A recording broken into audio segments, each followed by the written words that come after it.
Hi friends, PSC മുൻ വർഷങ്ങളിൽ ചോദിച്ചിട്ടുള്ള ഭൂമിശാസ്ത്രത്തിലെ ക്വസ്റ്റ്യനുകളാണ് നമ്മളിന്ന് നോക്കാൻ പോകുന്നത്. ഒന്നാമത്തെ ക്വസ്റ്റ്യൻ നോക്കാം. താഴെ കൊടുത്തിട്ടുള്ളവയിൽ ഏത് പ്രസ്താവനകളാണ് തെറ്റായിട്ടുള്ളത്? ഓപ്ഷൻ സി ആണ് 1ഉം 3ഉം. ശരിയായത് ഏതാണ്? ലോക വ്യാപാര സംഘടന 1995 ജനുവരി 1-ാം തീയതി പ്രവർത്തനം ആരംഭിച്ചു. അടുത്ത ക്വസ്റ്റ്യൻ നോക്കാം. കരിമ്പ് കൃഷി, പരുത്തി കൃഷി തുടങ്ങിയവയ്ക്ക് അനുയോജ്യമായ കറുത്ത പരുത്തി മണ്ണുണ്ടാകുന്നത് ഏതു പാറ പൊടിഞ്ഞാണ്? Option A basalt. താഴെ കൊടുത്തിരിക്കുന്ന വാതകങ്ങളിൽ ഹരിതഗൃഹ പ്രഭാവത്തിനു കാരണമാകുന്നതേത്? ഓപ്ഷൻ സി ആണ് കാർബൺ ഡൈ ഓക്സൈഡ്. അടുത്ത ക്വസ്റ്റ്യൻ നോക്കാം. ഉത്തര രാജസ്ഥാന് ജലസേചനത്തിന് വേണ്ടി നിർമ്മിച്ച ഇന്ദിരാ കനാൽ ഏത് നദിയിലാണ് നിർമ്മിച്ചിരിക്കുന്നത്? ഓപ്ഷൻ ഡി ആണ് സത്ലജ്. പളനി മലകളിൽ സ്ഥിതി ചെയ്യുന്ന ഹിൽ സ്റ്റേഷൻ ഏതാണ്? ഓപ്ഷൻ ബി ആണ് കൊടൈക്കനാൽ. അടുത്ത ക്വസ്റ്റ്യൻ നോക്കാം. ഇന്ത്യയിലെ ഏറ്റവും ചെറിയ യൂണിയൻ ടെറിട്ടറി ഏതാണ്? Option C Lakshadweep. അടുത്ത ക്വസ്റ്റ്യൻ. 2023 ഏഷ്യൻ ഗെയിംസിൽ ഇന്ത്യക്ക് ലഭിച്ച മെഡലുകളുടെ എണ്ണം എത്ര? ഓപ്ഷൻ എ ആണ് 107. അടുത്ത ക്വസ്റ്റ്യൻ നോക്കാം. ഉത്തരേന്ത്യൻ സമതലങ്ങളിൽ നിന്നും വീശുന്ന ഉഷ്ണക്കാറ്റാണ് ലൂ. എന്നാൽ മാങ്ങ പഴുക്കുന്നതിനും പൊഴിയുന്നതിനും കാരണമാകുന്ന ഉഷ്ണകാലത്ത് ദക്ഷിണേന്ത്യയിൽ വീശുന്ന പ്രാദേശിക വാദം ഏത്? ഓപ്ഷൻ ബി ആണ് മാംഗോ ഷവർ. അടുത്ത ക്വസ്റ്റ്യൻ നോക്കാം. ഭൂമി സൂര്യനോട് ഏറ്റവും അടുത്തു വരുന്ന ദിനം സൂര്യസമീപ ദിനം അല്ലെങ്കിൽ പെരിഹീലിയൻ എന്നറിയപ്പെടുന്നു. പെരിഹീലിയൻ ദിനം എന്നാണ്? ഓപ്ഷൻ എ ആണ് ജനുവരി 3. അടുത്ത ക്വസ്റ്റ്യൻ നോക്കാം. ഇന്ത്യയുടെ കാലാവസ്ഥ, ജനജീവിതം എന്നിവ രൂപപ്പെടുത്തുന്നതിൽ ഉത്തരപർവ്വത മേഖല വഹിക്കുന്ന പങ്കുമായി ബന്ധമില്ലാത്ത പ്രസ്താവന ഏത്? ഓപ്ഷൻ സി ആണ് ബന്ധമില്ലാത്ത പ്രസ്താവന. ബന്ധമുള്ളത് ഏതൊക്കെയാണ്? എ നദികളുടെ ഉത്ഭവ പ്രദേശമാണ്. ബി മൺസൂൺ കാറ്റുകളെ തടഞ്ഞു നിർത്തി ഉത്തരേന്ത്യൻ ഉടനീളം മഴ പെയ്യ്ക്കുന്നു. ഡി വൈവിധ്യമാർന്ന സസ്യജന്തുജാലങ്ങൾ ഉടലെടുക്കുന്നതിന് കാരണമാകുന്നു. അടുത്ത ക്വസ്റ്റ്യൻ നോക്കാം. ഉപദ്വീപീയ പീഠഭൂമിയിലെ പരൽരൂപ ശിലാപാളിയിലും ഉയരം കുറഞ്ഞ കുന്നുകളിലുമാണ് ധാതുവിഭവങ്ങൾ ഏറെയും കേന്ദ്രീകരിച്ചിരിക്കുന്നത്. ഈ മേഖലയുമായി ബന്ധപ്പെട്ട് തന്നിരിക്കുന്ന പ്രസ്താവനകളിൽ തെറ്റായത് തിരഞ്ഞെടുക്കുക. ഓപ്ഷൻ ഡി ആണ് തെറ്റായ പ്രസ്താവന. ശരിയായത് എന്തൊക്കെയാണ്? ഛോട്ടാ നാഗ്പൂർ പ്രദേശം ഇന്ത്യയിലെ ഏറ്റവും സമ്പന്നമായ ധാതുവിഭവ കലവറയാണ്. ധാരാളം ലോഹ അലോഹ ധാതുക്കളാൽ സമൃദ്ധമാണ്. ഉപദ്വീപീയ പീഠഭൂമിയെ വടക്കുകിഴക്കൻ പീഠഭൂമി പ്രദേശം, മധ്യമേഖല തുടങ്ങി വിവിധ ഭാഗങ്ങളായി തിരിച്ചിരിക്കുന്നു. അടുത്ത ക്വസ്റ്റ്യൻ നോക്കാം. 1986 ഉൾനാടൻ ജലഗതാഗത അതോറിറ്റി രൂപം കൊണ്ട ശേഷം ഇന്ത്യയിൽ 5 ജലപാതകളെ ദേശീയ ജലപാതകളായി പ്രഖ്യാപിച്ചു. ഇതിൽ കൊല്ലം മുതൽ കോട്ടപ്പുറം വരെയുള്ള പശ്ചിമ തീര കനാൽ അറിയപ്പെടുന്നത്? ഓപ്ഷൻ ബി ആണ് ദേശീയ ജലപാത 3. അടുത്ത ക്വസ്റ്റ്യൻ നോക്കാം. തെക്കേ അമേരിക്കയ്ക്കും പസഫിക് ഫലകത്തിനും ഇടയിൽ കാണുന്ന ചെറിയ ഫലകം ഏതാണ്? ഓപ്ഷൻ ഡി ആണ് നാസ്ക. പർവ്വതനിരകളാൽ ചുറ്റപ്പെട്ടു കിടക്കുന്ന മണിപ്പൂരിലെ ഏറ്റവും വലിയ തടാകം ഏതാണ്? ഓപ്ഷൻ എ ആണ് ലോക്തക്. അടുത്ത ക്വസ്റ്റ്യൻ നോക്കാം.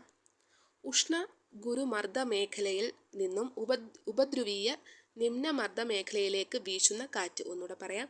ഉപോഷ്ണ ഗുരുമർദ്ദ മേഖലയിൽ നിന്നും ഉപദ്രുവീയ നിമ്നമർദ്ദ മേഖലയിലേക്ക് വീശുന്ന കാറ്റ് ഏതാണ്? ഓപ്ഷൻ സി ആണ് പശ്ചിമ വാതങ്ങൾ.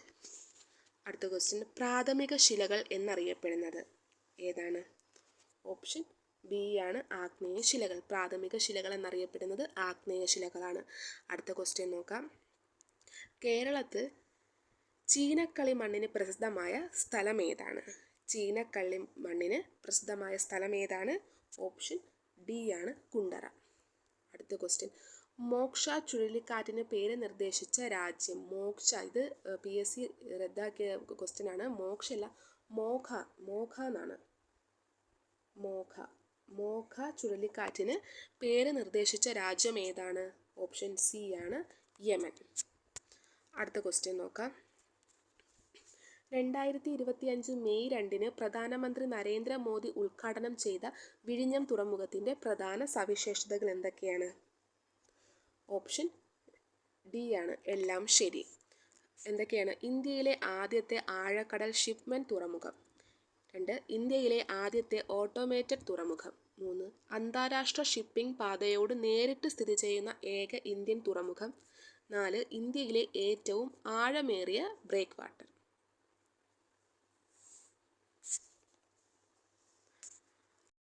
ക്വസ്റ്റ്യൻ നോക്കാം. ഇന്ത്യയിലെ പുത്തൻ സാമ്പത്തിക നയവുമായി ബന്ധമില്ലാത്തത് താഴെ തന്നിരിക്കുന്നവയിൽ ഏതാണ്? ഓപ്ഷൻ ഡി 4 മാത്രം. അപ്പോൾ ഇന്ത്യയിലെ പുത്തൻ സാമ്പത്തികവുമായി ബന്ധമുള്ളത് ഏതൊക്കെയാണ്? 1991 ആരംഭിച്ചു, ആഗോളവൽക്കരണം, നരസിംഹ റിപ്പോർട്ട്. ഇത് 3ഉമാണ് ഇന്ത്യയിലെ പുത്തൻ സാമ്പത്തിക നയവുമായി ബന്ധപ്പെട്ടത്. അടുത്ത ക്വസ്റ്റ്യൻ നോക്കാം. ട്രിറ്റിക്കം ഈസ്റ്റിവം ഏതിൻ്റെ ശാസ്ത്രനാമമാണ്? ഓപ്ഷൻ ബി ആണ്, ഗോതമ്പിൻ്റെ ശാസ്ത്രനാമമാണ്. അടുത്ത ക്വസ്റ്റ്യൻ നോക്കാം. ചുവടെ നൽകിയിരിക്കുന്ന സവിശേഷതകളുടെ ക്രമത്തിൻ്റെ അടിസ്ഥാനത്തിൽ മേഘങ്ങളെ തിരിച്ചറിയുക.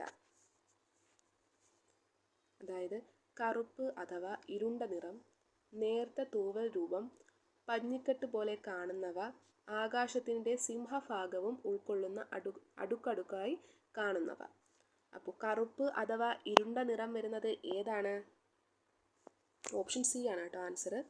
അപ്പോൾ കറുപ്പ് അഥവാ ഇരുണ്ട നിറം ഏത് മേഘമാണ്? നിംബസ്. നേർത്ത തൂവൽ രൂപം ആയിട്ട് വരുന്ന മേഘം ഏതാണ്? സിറസ്. പഞ്ഞിക്കെട്ട് പോലെ കാണുന്നവ ഏതാണ്? ക്യുമുലസ്. ആകാശത്തിൻ്റെ സിംഹഭാഗവും ഉൾക്കൊള്ളുന്ന അടുക്കുകളായി കാണുന്നവ ഏതാണ്?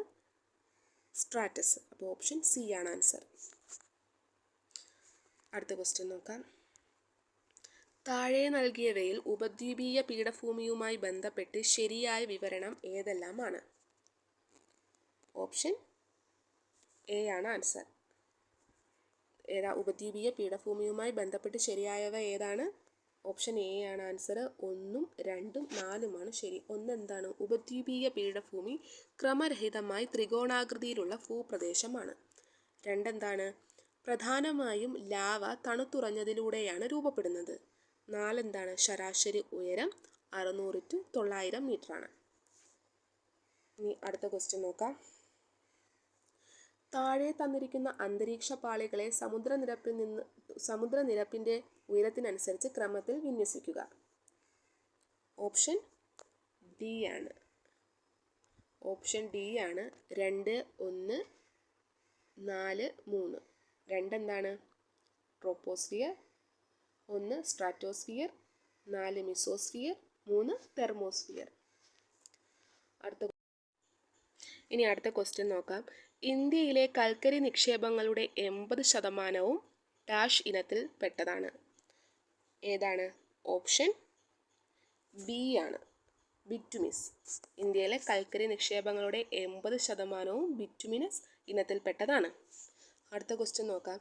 കേരള തീരത്ത് സ്ഥിതി ചെയ്യുന്നതും ഏറ്റവും വലിയ ആഴക്കടൽ തുറമുഖമായി കണക്കാക്കപ്പെടുന്നതും സ്വാഭാവിക ആഴക്കടൽ പ്രവാഹത്തിനും അൾട്രാ ലാർജ് കണ്ടെയ്നർ കപ്പലുകൾ കൈകാര്യം ചെയ്യാനുള്ള ശേഷിക്കും പേരുകേട്ട തുറമുഖം ഏതാണ്?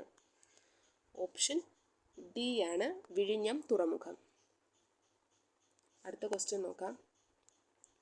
ഇന്ത്യയിലെ വിവിധ നദീതട പദ്ധതികളും അവയുടെ നദികളും ചുവടെ നൽകിയിട്ടുണ്ട്. ശരിയായ ജോഡികൾ കണ്ടെത്തുക. ഓപ്ഷൻ ഏതാണ്? ഓപ്ഷൻ സി ആണ്. Option C. 1 എന്ന് പറയുന്നത് ഹിരാക്കുഡ്. ഏത് നദിയിലാണ്? മഹാനദിയിലാണ്. ഹിരാക്കുഡ് ഏത് നദിയിലാണ്? മഹാനദിയിലാണ്. 2 സർദാർ സരോവർ. സർദാർ സരോവർ ഏത് നദിയിലാണ്? നർമ്മദ നദിയിലാണ്. കൃഷ്ണ രാജസാഗർ ഏത് നദിയിലാണ്? കൃഷ്ണ രാജസാഗർ കാവേരി നദിയിലാണ്. നിംസ സാഗറോ? ഗോദാവരി നദിയിലാണ്. ഓക്കെ. അടുത്ത ക്വസ്റ്റ്യൻ. കേരളത്തിലെ ഏറ്റവും വിസ്തൃതമായ ബയോസ്ഫിയർ റിസർവ് ഏത്? ഓപ്ഷൻ എ ആണ്, അഗസ്ത്യമല. പുനർഗേഹം പദ്ധതിയുടെ ഗുണഭോക്താക്കൾ ആര്? പുനർഗേഹം പദ്ധതിയുടെ ഗുണഭോക്താക്കൾ ആരാണ്? ഓപ്ഷൻ ബി ആണ്, മത്സ്യത്തൊഴിലാളി കുടുംബങ്ങൾ. അടുത്ത ക്വസ്റ്റ്യൻ നോക്കാം. തിരുവിതാംകൂറിലെ ആദ്യ റെയിൽവേ ലൈൻ.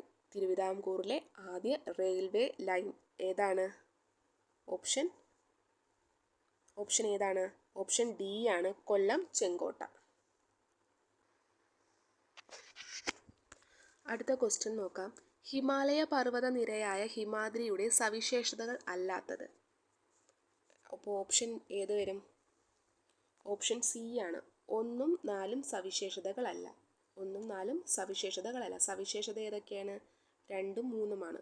2 എന്താണ്? ലോകത്തിലെ ഉയരമേറിയ കൊടിമുടികൾ കാണപ്പെടുന്നു. 3 എന്ന് പറയുന്നത് മഞ്ഞു മൂടപ്പെട്ട പർവ്വതങ്ങൾ. അടുത്ത ക്വസ്റ്റ്യൻ നോക്കാം. മലബാറിലെ ആദ്യത്തെ ഡീസൽ വൈദ്യുതി നിലയം ഏതാണ്? മലബാറിലെ ആദ്യത്തെ ഡീസൽ വൈദ്യുതി നിലയം ഏതാണ്? ഓപ്ഷൻ എ ആണ്. ഓപ്ഷൻ എ ആണ്, ബ്രഹ്മപുരം. മലബാറിലെ ആദ്യത്തെ ഡീസൽ വൈദ്യുതി നിലയം ഏതാണ്? ബ്രഹ്മപുരം. അടുത്ത ക്വസ്റ്റ്യൻ നോക്കാം. കേരളത്തിലെ ദേശീയോദ്യാനങ്ങളുമായി ബന്ധപ്പെട്ട് ചുവടെ നൽകിയിരിക്കുന്ന വിവരങ്ങൾ ശരിയായ രീതിയിൽ ക്രമപ്പെടുത്തുക. ഓപ്ഷൻ ഏത് വരും? ഓപ്ഷൻ ഡി ആണ് ആൻസർ. ഓപ്ഷൻ ഡി ആണ് ആൻസർ. അപ്പോൾ എങ്ങനെയാണ്? പാമ്പാടും ചോല എന്താണ്? ഏറ്റവും ചെറിയ ദേശീയോദ്യാനമാണ്. മതികെട്ടാം ചോല, പാമ്പാടും ചോല എന്താണ്? ഏറ്റവും ചെറിയ ദേശീയോദ്യാനം. മതികെട്ടാം ചോല എന്താണ്? 2003 ദേശീയോദ്യാനമായി. മൂന്നാമത്തത് ഇരവികുളം ഏതാണ്? നീലഗിരിത്താർ, സൈലന്റ് വാലി, നീലഗിരി കുന്നുകൾ. ഇനി അടുത്ത ക്വസ്റ്റ്യൻ നോക്കാം. ലോകത്തിൻ്റെ പല ഭാഗങ്ങളിൽ പ്രാദേശികമായ താപമർദ്ദ വ്യതിയാനങ്ങൾ മൂലമുണ്ടാകുന്ന കാറ്റുകളാണ് പ്രാദേശികവാതങ്ങൾ. ഉത്തരേന്ത്യൻ സമതലത്തിൽ വീശുന്ന പ്രാദേശികവാതമായ ഉഷ്ണക്കാറ്റിനെ ഏതു പേരിലാണ് അറിയപ്പെടുന്നത്? ഓപ്ഷൻ സി ആണ്, ലു. ഓപ്ഷൻ സി ആണ്, ലു.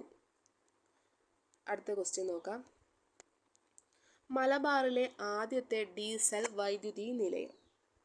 മലബാറിലെ ആദ്യത്തെ ഡീസൽ വൈദ്യുതി നിലയം ഏതാണ്? ഓപ്ഷൻ എ ആണ്, ബ്രഹ്മപുരം. അടുത്ത ക്വസ്റ്റ്യൻ നോക്കാം. നെല്ലിക്കാംപെട്ടി ഗെയിം സാങ്ച്വറി എന്ന് ആദ്യകാലങ്ങളിൽ അറിയപ്പെടുന്ന വന്യജീവി സങ്കേതം ഏതാണ്? ഓപ്ഷൻ ബി ആണ് ആൻസർ, പെരിയാർ ടൈഗർ റിസർവ്. ഇന്ത്യയിലെ ആദ്യത്തെ സമ്പൂർണ്ണ ഡിജിറ്റൽ സാക്ഷരത നേടിയ പഞ്ചായത്ത് ഏതാണ്? ഇന്ത്യയിലെ ആദ്യത്തെ സമ്പൂർണ്ണ ഡിജിറ്റൽ സാക്ഷരത നേടിയ പഞ്ചായത്ത് ഏതാണ്? ഓപ്ഷൻ ഡി ആണ്, പുല്ലമ്പാറയാണ്. അടുത്ത ക്വസ്റ്റ്യൻ നോക്കാം. കുങ്കുമപ്പൂ കൃഷിക്ക് ഏറ്റവും അനുയോജ്യമായതും കാശ്മീർ താഴ്വരയിലെ ഹിമാനികൾ നിക്ഷേപിക്കപ്പെട്ടതുമായ മണൽ നിറഞ്ഞ ജൈവാംശമുള്ള മണ്ണ് ഏതാണ്? ഓപ്ഷൻ ബി ആണ്, കരേവാസ് മണ്ണ്. അടുത്ത ക്വസ്റ്റ്യൻ നോക്കാം. ഈർപ്പവാഹിയായ കാറ്റിൻ്റെ ദിശയ്ക്ക് അഭിമുഖമായി നിൽക്കുന്ന പർവ്വതങ്ങൾ കാറ്റിനെ തടഞ്ഞു നിർത്തുന്നതു കാരണം ആ പ്രദേശങ്ങളിൽ വലിയ തോതിൽ മഴ ലഭ്യമാകുന്നു. അതുകൊണ്ട് തന്നെ മറുഭാഗത്ത് മഴ കുറയുകയും ചെയ്യുന്നു. ഇത്തരത്തിൽ മഴ കുറഞ്ഞ പ്രദേശങ്ങളെ അറിയപ്പെടുന്നത് എന്താണ്? ഓപ്ഷൻ സി ആണ്, മഴനിഴൽ പ്രദേശങ്ങൾ. അടുത്ത ക്വസ്റ്റ്യൻ നോക്കാം. വേമ്പനാട്ട് കായലുമായി ബന്ധപ്പെട്ട് നൽകിയിരിക്കുന്ന വിവരങ്ങളിൽ തെറ്റായവ തിരിച്ചറിയുക. ഓപ്ഷൻ ഏത് വരും? ഓപ്ഷൻ എ ആണ് ആൻസർ. 1ഉം 4ഉം തെറ്റാണ്. അപ്പോൾ ശരിയായത് എന്തൊക്കെയാണ്? നെഹ്റു ട്രോഫി വള്ളംകളി നടക്കുന്ന കായലാണ് വേമ്പനാട്ട് കായൽ. തണ്ണീർമുക്കം ബണ്ട് നിർമ്മിച്ചിരിക്കുന്നു. ഇനി അടുത്ത ക്വസ്റ്റ്യൻ നോക്കാം. ഓപ്പറേഷൻ ബ്രഹ്മ എന്ന ദൗത്യത്തിൻ്റെ ലക്ഷ്യമെന്ത്? ഓപ്ഷൻ ഏതാണ് വരുന്നത്? ഓപ്ഷൻ ബി ആണ്. മ്യാൻമാറിൽ ഉണ്ടായ ഭൂകമ്പത്തിൽ അടിയന്തര മാനുഷിക സഹായം നൽകുന്നതിനായി ഇന്ത്യൻ സൈന്യം ആരംഭിച്ച ദൗത്യമാണ് ഓപ്പറേഷൻ ബ്രഹ്മ. അടുത്ത ക്വസ്റ്റ്യൻ നോക്കാം. കേരളത്തിലെ ഏറ്റവും വലിയ മത്സ്യബന്ധന തുറമുഖവും ഇൻഡോ നോർവീജിയൻ പ്രോജക്റ്റ് എന്ന് അറിയപ്പെടുന്നതുമായ തുറമുഖം ഏത്? ഓപ്ഷൻ ഏത് വരും? Option D, Neendakara. അടുത്ത ക്വസ്റ്റ്യൻ നോക്കാം. കേരളത്തിൻ്റെ വനമേഖലയുമായി ബന്ധപ്പെട്ട് നൽകിയിരിക്കുന്ന പ്രസ്താവനകളിൽ ശരിയായവ തിരിച്ചറിയുക. ഓപ്ഷൻ എ ആണ് ആൻസർ. ശരിയായത് ഏതൊക്കെയാണ്? 3ഉം 4ഉം ശരിയാണ്. എന്താണ് 3ഉം 4ഉം? 3 എന്ന് പറയുന്നത് സൈലന്റ് വാലി ഒരു ഉഷ്ണമേഖലാ നിത്യഹരിത വനപ്രദേശമാണ്. 4 എന്ന് പറയുന്നത് കേരളത്തിൽ വനഭൂമി ഏറ്റവും കൂടുതലുള്ളത് ഇടുക്കി ജില്ലയിലാണ്. ഇത് രണ്ടുമാണ് ശരി. അടുത്ത ക്വസ്റ്റ്യൻ നോക്കാം. ഭൂമിയുടെ ഉള്ളറയിലെ വിവിധ പാളികളുടെ പേരുകളാണ് ചുവടെ ചേർക്കുന്നത്. അവയെ ഉപരിതലത്തിൽ നിന്നും ഉള്ളിലേക്ക് എന്ന തരത്തിൽ ക്രമീകരിച്ചെഴുതുക. ഓപ്ഷൻ ബി ആണ് ആൻസർ. ഭൂവൽക്കം, മാന്റില്, പുറക്കാമ്പ്, അകക്കാമ്പ്.